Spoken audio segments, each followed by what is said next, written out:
రాసుకుంటాం రోమన్ సంఖ్య 2 అంటే ఎగ్జామ్లో మన ఆప్షన్ పెట్టిందాం దాన్ని మనం సర్కిల్ చేస్తాం. ఒకవేళ చూడండి థర్డ్ ఆప్షన్ ఎలా ఉందో ఇఫ్ ఐదర్ 1 ఆర్ 2 అంటే చాయిస్. ఇక్కడ చాయిస్ అంటే మనం థర్డ్ ఆప్షన్ తీసుకుంటాం. చాయిస్ ఇది కరెక్ట్ కావచ్చు అది కరెక్ట్ కావచ్చు అంటే కంట్రీ చెప్పలేకపోతుంది లేదా ఇదన్నా కావచ్చు అదన్నా కావచ్చు అప్పుడు మనం 3 తీసుకోవాలి. ఇక రెండు రాంగ్ సార్ ఏ రాంగు డి రాంగు ఇది వెరీ డేంజరస్ రాంగ్ అంటే డి తీసుకోవాలి అంటే 4th. అర్థమైంది కదా? బోత్ ఆర్ రాంగ్ అంటే ఏం తీసుకోవాలి డి అంటే 4th 4 తీసుకోవాలి 4. ఇక ఆల్మోస్ట్ చూడండి నైదర్ 1 nor 2 స్ట్రాంగ్ అంటే రెండు కూడా రాంగ్ అయితే డి తీసుకుందాం అంటే 4th ఆప్షన్. ఒకవేళ ఇఫ్ బోత్ 1 or 2 స్ట్రాంగ్ రెండింటికి రెండు కరెక్ట్ అని అనుకోండి ఆప్షన్ ఈ తీసుకోవాలి. నెంబర్లు ఇవ్వచ్చు ఏబిసిడి ఇవ్వచ్చు.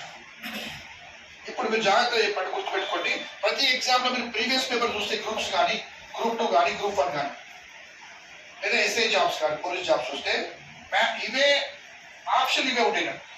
క్వశ్చన్ మారిపోతుంది. For example only first argument మాత్రమే కరెక్ట్ అయితే ఆన్సర్ అయితే ఏ, సెకండ్ ఆర్గ్యుమెంట్ మాత్రమే కరెక్ట్ అయితే బి, రెండు రాంగ్ అయితే డి డేంజరస్, రెండు కరెక్ట్ అయితే ఈ, ఏదో ఒకటే కరెక్ట్ అయితే సి చాయిస్. ఇవి మీరు 5 గుర్తుపెట్టుకుని పోవాలి ఎగ్జామ్ నుంచి. క్వశ్చన్ చదివేసి మీరు టైం థింక్ చేయాలి ఎగ్జామ్. ఇది ఎంత టైం వేస్ట్ చేయడం. అందుకే స్టార్టింగ్ ఇచ్చిన ఆప్షన్ దేనికి ఆప్షన్ ఇవ్వాలి మీకు. అందుకే స్టార్టింగ్ 2 నిమిషాలు ఎక్స్ప్లెయిన్ చేస్తున్నా. ఇక్కడ మీకు ఆప్షన్ లేదు ఇక పేపర్ అంటే మీకు తెలుసుకోవాలి. ఒకటి మాత్రమే ఓన్లీ 1 ఆర్గ్యుమెంట్ 1 కరెక్ట్ అయితే మీ ఆన్సర్ అయితే ఏ, ఆర్గ్యుమెంట్ 2 మాత్రమే కరెక్ట్ అయితే బి, రెండిట్లో ఏదో ఒకటి మాత్రమే కరెక్ట్ అనిపిస్తే సి, రెండు రాంగ్ అయితే డి. ఏంటి చెప్పండి డి ఆన్సర్. రెండు 100% కరెక్ట్ అనిపిస్తే ఈ. ఒకసారి నాకు రిపీట్ చేయండి ఇది గుర్తుపెట్టుకోవాలి.